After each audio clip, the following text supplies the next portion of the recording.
for you? Obviously it means a lot. It's a privilege to be the head coach of the New York Liberty, an original franchise, with the best owners in the league.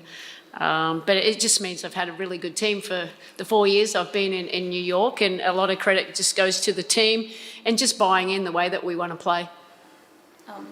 Emma and JJ, can you guys paint the picture of the locker room, what it was like, whether it was dumping the water on Sandy, or just how did it all go down? Yeah, I mean, we heard about it before she came in, obviously, and so we were like, okay, when she comes in, everybody get a water, and then we had a few suggestions, but we finally settled on letting all the coaches get in first, and then when she came in, we just showered her with water. As you can see. And then as for the game, Emma, your fingerprints were all over today's game, just how impactful you are. How much do you feel like you've really hit your stride with this team? Yeah, because I think our approach was a little different, and we paid more attention to details, so it made it easier for me to kind of read more what's happening on the court, and hopefully, game by game, it's going to be like that. I think we're still adjusting, but it felt good today. Hey, Coach, BJ Matthews from the Peach Basket. So coming off a championship last year, I want to kind of talk about what is the physical and the mental focus that you got to get your team to repeat, as well as prepare for what's ahead of y'all for the playoffs. Yeah, look, I think from the start of the year, everyone understands and playing, the best league in the world, it really is hard to repeat. But that's the challenge that we had to embrace. Last year was last year. This is a whole new year. We've got some different players and new challenges. And obviously we've had the biggest challenge with all the injuries this year. But I still feel like we continue to grow, we learn, we stay together. Credit to these players here, and excited once we do get the whole group back to build the chemistry that we need and making sure that we're peaking at the right time. And, I think this team, when you've had that experience, you kind of love those moments, and that's going to help us as we move forward. Coach, can you talk to us about the dominance of your bigs inside tonight? Yeah, they were massive. Really, really, really big for us. I think it shows the chemistry that they have and the confidence that they have in each other. I think Emma said it, we're very intentional with how we wanted to play.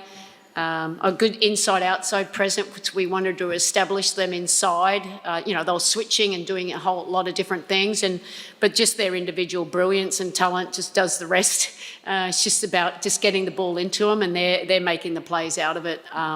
It's one of the main reasons why we won.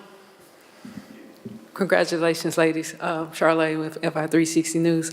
Ladies, speaking on that, the coach for the Sparks, she likes to go small, and you guys decided to stay with your front court and big.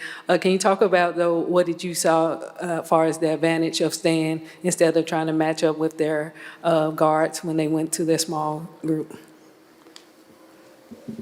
Emma? You want me to take it?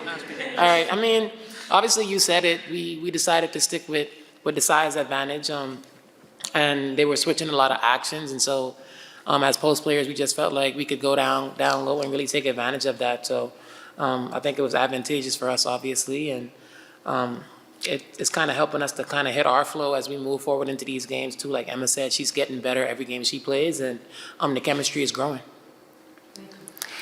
JJ, Jackie, Jack Ray TV, this one's for you. Ahead of the game, Coach talked about making sure everyone stayed dialed in, not getting emotional when things got a little hectic. It got tense. It was a tight game for a long time. How did you, Emma, and the rest of the team really communicate on the court to make sure you stayed locked in together? I think just focusing on, if it was a possession where we gave up something that we didn't want to give up, just talking about it, figuring out what we can do to be better. And then, like you said, just staying locked into the game. Sometimes it's easier said than done not to get too high or get too low, but at the end of the day, it's something that we've been working on as a team, and as we move forward, we'll be better at it and be more prepared so when the playoff starts, we can hit the ground running. We'll go over to Zoom, starting with Jackie. Good evening, all. Sandy, congratulations on the milestone. Obviously, you all had 27 assists and scored 100 points, but you also gave up 97 points. So I'm just curious what you were going to expect from the defense tomorrow night, and why you thought it wasn't at its best tonight? Yeah, look, LA is one of the best offensive teams in this league, and they put up 100 points a lot. Now, I didn't think our man-to-man was, we could contain them very well, but we played a lot of zone tonight, and we hadn't played a lot of zone all season long. So, we got a little exploited there, but I thought that was the best defense for us to win tonight. And as long as we're outscoring them, they're fine. Defense worked just fine. And JJ, for you, winning back-to-back games is really hard in this league. You get KB back tomorrow night. How much of a lift can she give you all, especially in a situation like this? Yeah, I think she's going to be huge. I mean, obviously, we're about to be playing in the back-to-back, and so to be able to have somebody that's coming in who has fresh legs, and even being in a position earlier on in the season, being able to watch the game and kind of see ways that you can affect the game when you come back on the court is really big too. So she's one of the people that really brings a lot of energy for us, is able to get downhill, attack defenders one-on-one. And like I said before, she's going to be able to bring that perspective when she steps on the court. Thank you. We'll take one from Fifi, and then we'll finish with one from Lucas. Hey, Coach. Just as you've gotten closer to the record, just have you gotten a chance to reflect on the journey and the ups and downs, becoming the Liberty's all-time leader in wins? No, Fifi. Really, don't really get into those kind of stuff. Obviously, it's nice. It means we're winning. But, I'm more about, just trying to win this game more than any kind of records, and how we continue to get better and getting ready for Vegas. But like I said, it's a privilege to be a part of this organisation, and, hopefully we can continue to win a lot more games.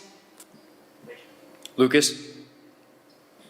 Thanks. Congratulations, Sandy. And my question is just about Leo. How beneficial is it for you, and how much easier does it make it when you can attack, a Kelsey Plum matchup by getting her into spots? I guess how much easier does it make it for everybody? Yeah. Obviously, they had Plum on Leo, and that was a favourable matchup for us. And but I think Leo, she was playing at the 4 a fair bit too, and she had different matchups, and getting her in the pick and roll. We just love the versatility that she brings. And I thought she was really aggressive to the rim. I thought last game we didn't get her in enough action, and she wasn't as aggressive as we would like her to be. But it's great when you see 7 from 10, 2 from 4, 4 from 4 free throws. I mean, a really effective night for Leo. Thanks, guys. We'll take one more from Maddie. Sorry. No, I just have a quick question from JJ. Over the past, there's only a month of the regular season left, and the standings have gotten really tight. I'm just curious, how much do you keep, at least a little bit of an eye on how things are looking and where you might be ending up and all of that? No, I don't look at it at all. The only thing I'm worried about is winning the next game, and then, letting the chips fall where they will. But right now it's about us and bettering ourselves, and making sure that we're getting better every single game, and all the other outside stuff is inconsequential.